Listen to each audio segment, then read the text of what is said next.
Vamos lá, meus amiguinhos, pois o assunto que me proponho nesse início de semana é analisar Douglas Costa, baseado num histórico recente do clube, nos seus investimentos que são pesados e que, na minha opinião, e parece que os fatos comprovam, cheio de desacertos, de equívocos e de uma técnica de contratação equivocada, baseada na falta de informação.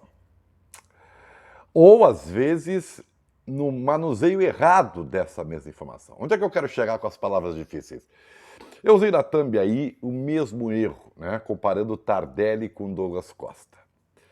E o que parece é que o Grêmio cometeu o mesmo erro.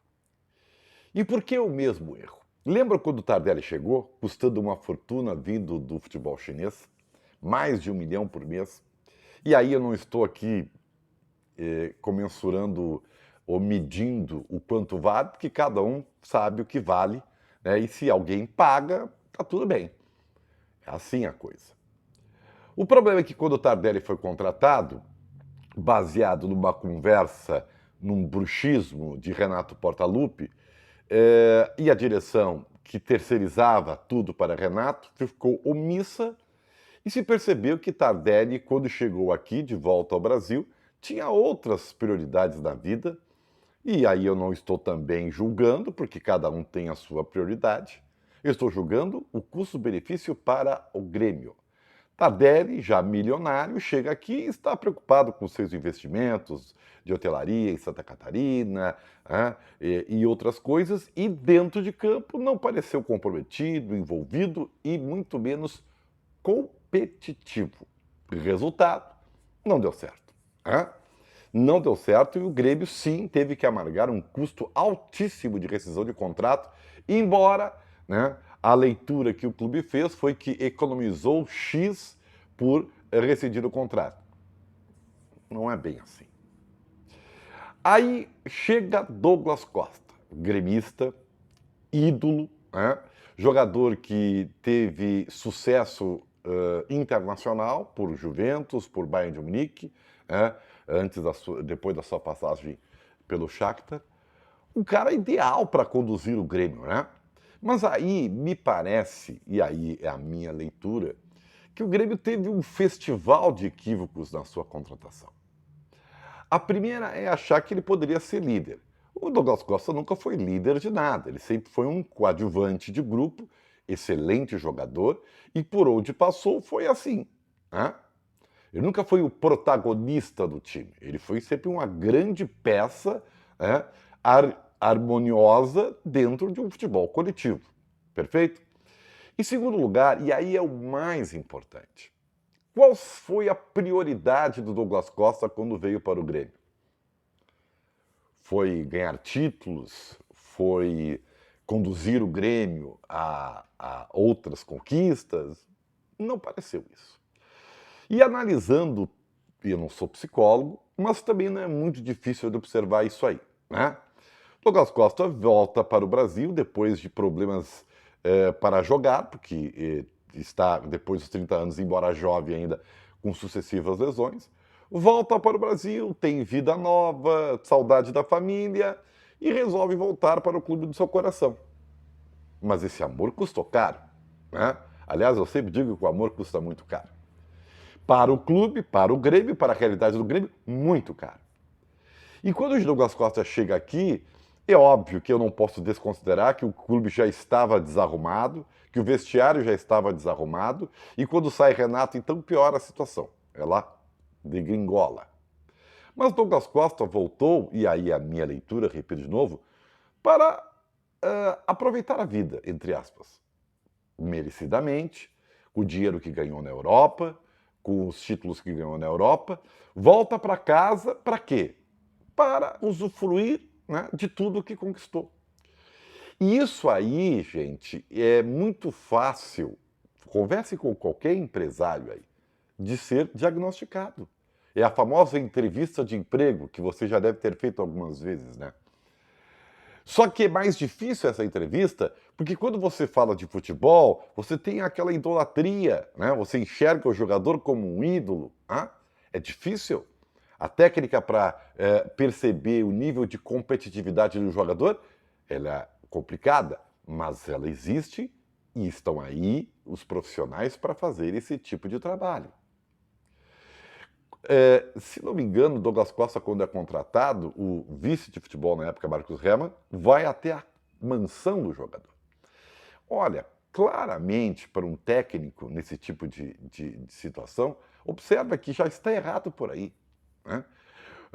Como é que você vai ao encontro de um jogador no seu habitat, na sua grandeza de vida, sabendo que você vai esperar dele lá no clube suor, trabalho, dedicação e conquistas e comprometimento?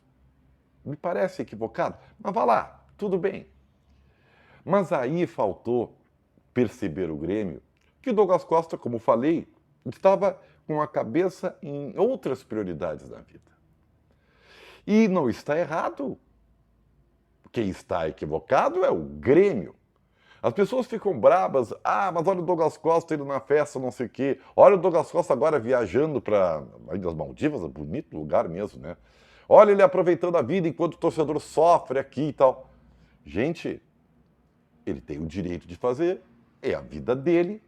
Errado está o Grêmio, que não conseguiu perceber de início que o jogador não tinha esse comprometimento com o clube e especialmente quando das dificuldades que o clube estava enfrentando. O Grêmio errou de novo, só que com outras pessoas. Quando o Grêmio contratou o Tardelli, ficou na mão do Renato. E ele sozinho não conseguiu identificar isso. E quando chega Douglas Costa, ficou no então departamento de futebol, que finalmente entra no vestiário para decidir as coisas, mas que não teve competência para o quê? Para identificar o foco desse atleta. O foco do Douglas Costa é esse. E mesmo que ele fique no Grêmio ou vá para outro clube, é algo que vai ter que ser percebido por quem o contratar, ou pela nova direção do Grêmio, para saber o que realmente ele tem a dar ao clube. E eu vou dizer que existe uma palavrinha que resume tudo isso aí. Chama-se ambição. Quando um jogador perde a ambição, o seu nível de competitividade cai em demasia. E se ele já tem a sua vida resolvida, que é o caso do Douglas Costa, isso só aumenta o problema.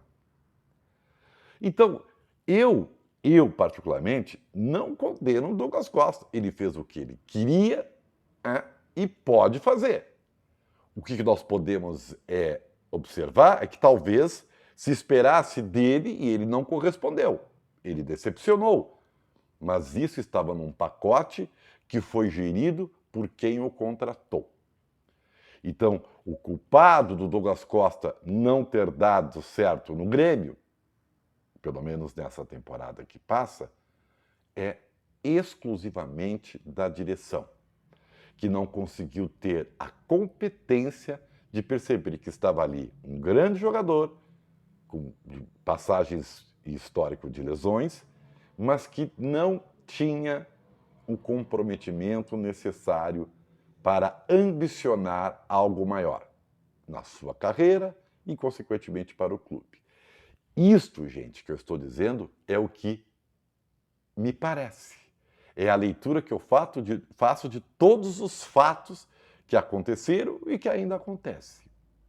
Douglas Costa é um grande jogador, jogaria fácil, deitaria aqui do futebol brasileiro, mas para isso ele precisa ter saúde, ou seja, estar bem fisicamente, bem clinicamente, e ter competitividade, que é baseada no elevado número de ambição do atleta. Se ele não tiver ambição, meus amigos, não adianta. E isso não serve para qualquer contratação. Aí eu volto na tal entrevistinha de emprego, né? Se ela aconteceu, tecnicamente, ela foi feita errada. E se ela não aconteceu, pior ainda. Porque, querendo ou não, as coisas funcionam desta maneira. O custo-benefício ele é amenizado lá no início, quando da sua contratação. Então você que está queixoso com o Douglas Costa, E tem razões para isso, porque ele decepcionou, tem que estar mais queixoso com a direção, que não foi competente para fazer o diagnóstico de que o jogador estava recebendo ao custo que foi contratado. É isso que eu queria dizer, né? Tomara que o Douglas Costa tenha sequência na sua carreira, porque ele é novo, muito novo ainda, né? 30 e poucos anos. Mas para isso, né, além de aproveitar as benesses da vida, que ele tem direito, ele precisa ter ambição. E isso serve para todo mundo, inclusive para você que está vendo esse post. Tamo junto.